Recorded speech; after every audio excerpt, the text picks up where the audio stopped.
आकाशवाणी भोपाल से प्रस्तुत हैं प्रादेशिक समाचार।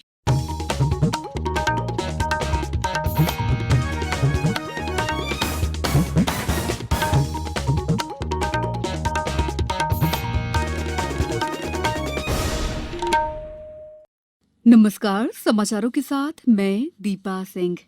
पहले मुख्य समाचार। प्रधानमंत्री नरेंद्र मोदी ने आज विश्व के सबसे बड़े कोविड टीकाकरण कार्यक्रम का किया शुभारंभ। श्री मोदी ने दवाई भी कड़ाई भी का मंत्र देते हुए लोगों से खुराक के बाद भी मास्क के इस्तेमाल और सुरक्षित दूरी का पालन करने का किया आग्रह। राज्य में भी आज प्रदेशव्यापी कोरोना वैक्सीनेशन अभियान की हुई शुरुआत। और केंद्रीय सड़क परिवहन और राजमार्ग मंत्री नितिन गडकरी सोमवार को नई दिल्ली में करेंगे सड़क सुरक्षा माह का शुभारंभ। अब समाचार विस्तार से। प्रधानमंत्री नरेंद्र मोदी ने आज वीडियो कॉन्फ्रेंस के जरिए विश्व के सबसे बड़े कोविड टीकाकरण अभियान का शुभारंभ किया। इस अवसर पर प्रधानमंत्री ने कहा कि भारत का कोविड-19 टीकाकरण मानवीय सिद्धांतों पर आधारित है। उन्होंने कहा कि इसमें उन लोगों को प्राथमिकता दी जाएगी जिन्हें संक्रमण का सबसे अधिक खतरा है। उन्होंने कहा कि टीके की 2 खुराक लेना जरूरी है। श्री मोदी ने दवाई भी कड़ाई भी का मंत्र देते हुए लोगों से आग्रह किया है कि वे खुराक लेने के बाद भी मास्क का इस्तेमाल करते रहें और 2 गज की दूरी का पालन करें।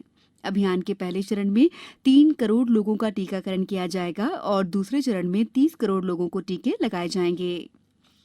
इस अभियान के दौरान समूचे देश में कोरोना से बचाव के लिए टीके लगाए जा रहे हैं। अभियान के पहले चरण में सरकारी और निजी दोनों क्षेत्रों के स्वास्थ्य देखभाल कार्मिकों और समेकित बाल विकास सेवाओं से संबंधित कार्यकर्ताओं को टीके लगाए जा रहे हैं। कोविड महामारी टीकाकरण अभियान और कोविन सॉफ्टवेयर से संबंधित सवालों का उत्तर प्राप्त करने के लिए 24 घंटे 7 दिन काम करने वाली हेल्पलाइन 1075 भी कायम की गई है। राज्य में भी आज प्रदेशव्यापी कोरोना वैक्सीनेशन अभियान की शुरुआत मुख्यमंत्री शिवराज सिंह चौहान ने भोपाल के हमीदिया अस्पताल से की। सबसे पहला टीका हमीदिया अस्पताल के स्वास्थ्य विभाग के कर्मचारी संजय यादव को लगाया गया। कार्यक्रम में चिकित्सा शिक्षा मंत्री विश्वास सारंग भी मौजूद रहे। मुख्यमंत्री ने कहा है कि भारत का टीकाकरण अभियान बहुत ही मानवीय और महत्वपूर्ण सिद्धांतों पर आधारित है। जिसे कोरोना संक्रमण का रिस्क सबसे ज्यादा है, उसे पहले टीका लगाया जाएगा। श्री चौहान ने कहा कि कोरोना वायरस से बचाव के लिए वैक्सीन संजीवनी बूटी जैसी है। उन्होंने सभी नागरिकों, जनप्रतिनिधियों, मीडिया के मित्रों से अपील की है कि वे वैक्सीन के बारे में किसी भ्रामक जानकारी या अफवाह को पनपने नहीं दें और इस महाअभियान को सभी मिलकर सफल बनाने में सहयोग दें। जबलपुर में केंद्रीय पर्यटन और संस्कृति राज्य मंत्री प्रहलाद पटेल ने टीकाकरण अभियान का शुभारंभ किया। इस मौके पर उन्होंने कहा कि वैश्विक महामारी के दौरान स्वास्थ्य सुविधाओं की चुनौतियों के बीच आज भारत आत्मनिर्भर होकर पूरे आत्मबल से आगे बढ़ रहा है। सतना में सांसद गणेश सिंह ने अभियान की शुरुआत की। इंदौर में पहला टीका महाराजा यशवंतराव अस्पताल में जिला अस्पताल की स्वास्थ्यकर्मी आशा पवार को लगाया गया। होशंगाबाद जिले में केवल 6 केंद्रों पर ही कोरोना वैक्सीनेशन होगा, जिसमें 4 दिन 16, 18, 20 और 21 जनवरी को 100 हितग्राहियों का टीकाकरण किया जाएगा। देवास, कटनी, पन्ना, सागर, शिवपुरी, शाजापुर सहित अन्य जिलों में भी टीकाकरण अभियान शुरू हुआ। स्वास्थ्य मंत्रालय द्वारा टीकाकरण के संबंध में सही जानकारी देने के लिए प्रश्नोत्तरी की श्रृंखला तैयार की गई है, जिसकी जानकारी हम समय समय पर आपको अपने बुलेटिन में दे रहे हैं। पहला सवाल, टीका लेने के बाद एंटीबॉडी कब तक विकसित हो जाएगी? जवाब, आमतौर पर कोविड-19 टीके की दूसरी डोज लेने के 2 सप्ताह बाद एंटीबॉडी विकसित हो जाएगी। दूसरा सवाल, टीका लेने के लिए पंजीकरण कराने के वास्ते पात्र लाभार्थियों को कौन से दस्तावेज देने होंगे? जवाब, पंजीकरण के लिए लाभार्थी निम्नलिखित फोटो आईडी वाला कोई भी दस्तावेज ले सकते हैं। ड्राइविंग लाइसेंस, मतदाता पहचान पत्र, पैन कार्ड, पासपोर्ट, रोजगार कार्ड, पेंशन दस्तावेज, श्रम मंत्रालय की योजना के तहत जारी स्वास्थ्य बीमा स्मार्ट कार्ड, मनरेगा कार्ड, सांसदों और विधायकों को जारी सरकारी पहचान पत्र, बैंक, डाकघर से जारी पासबुक, केंद्र, राज्य सरकार और पब्लिक लिमिटेड कंपनियों की ओर से जारी पहचान पत्र। समाचारों में वक्त है ब्रेक का। कोविड-19 से बचाव और सुरक्षित रहने के 3 उपाय। मास्क लगाएं, 2 गज दूरी है जरूरी, सुरक्षित दूरी रखें, हाथ और मुंह साफ रखें। ब्रेक के बाद समाचारों में आपका एक बार फिर स्वागत है। केंद्रीय सड़क परिवहन और राजमार्ग मंत्री नितिन गडकरी सोमवार को नई दिल्ली में सड़क सुरक्षा माह का शुभारंभ करेंगे। सड़क परिवहन और राजमार्ग मंत्रालय ने देश भर में सड़क हादसों में कमी लाने के लिए 18 जनवरी से 17 फरवरी तक लोगों को यातायात नियमों के प्रति जागरूक करने की योजना बनाई है। इस कार्यक्रम को देश भर में आम जनता, विशेषकर युवाओं में सड़क सुरक्षा के प्रति जागरूकता फैलाने के उद्देश्य से किया जा रहा है।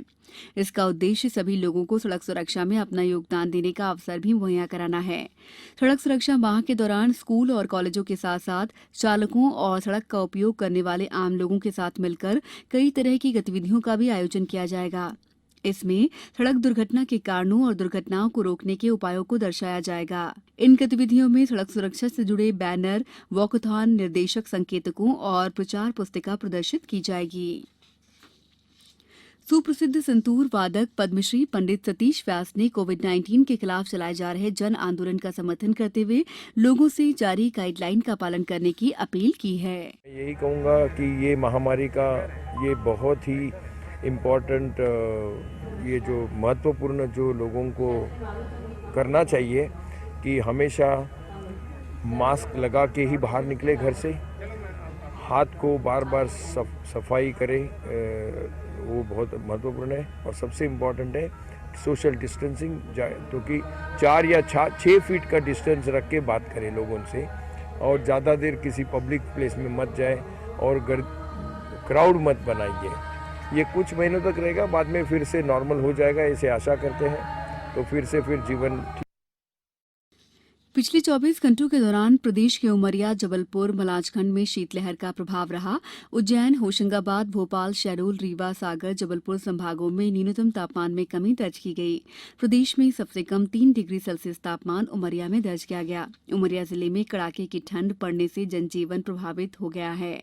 नगर पालिका द्वारा जगह जगह अलाव जलाने की व्यवस्था की गई है। वहीं स्वास्थ्य विभाग द्वारा बच्चों को ठंड से बचाने का आग्रह किया गया है। सतना जिले में कड़ाके की ठंड के चलते मुख्य चिकित्सा और स्वास्थ्य अधिकारी ने 5 साल तक के बच्चों में निमोनिया के संक्रमण से बचाव के लिए सावधानियां अपनाने को कहा है। अब कुछ समाचार संक्षेप में। पश्चिम रेलवे रतलाम मंडल से होकर पुरी से जोधपुर के बीच पुरी जोधपुर पुरी विशेष रेलगाड़ी 20 जनवरी से चलेगी। गुना जिला विधिक सेवा प्राधिकरण द्वारा पैरालीगल वॉलेंटियर्स के लिए 1 दिवसीय ऑनलाइन प्रशिक्षण कार्यक्रम आयोजित किया गया।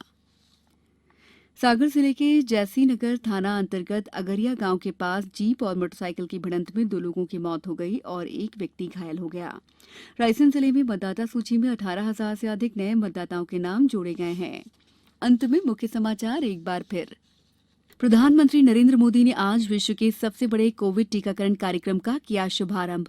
श्री मोदी ने दवाई भी कड़ाई भी का मंत्र देते हुए लोगों से खुराक के बाद भी मास्क के इस्तेमाल और सुरक्षित दूरी का पालन करने का किया आग्रह। राज्य में भी आज प्रदेशव्यापी कोरोना वैक्सीनेशन अभियान की हुई शुरुआत और केंद्रीय सड़क परिवहन और राजमार्ग मंत्री नितिन गडकरी सोमवार को नई दिल्ली में करेंगे सड़क सुरक्षा माह का शुभारंभ। बुलेटिन के अंत में आप सभी से एक अपील, मास्क और 2 गज की दूरी, हाथ धोना भी है जरूरी। नमस्कार।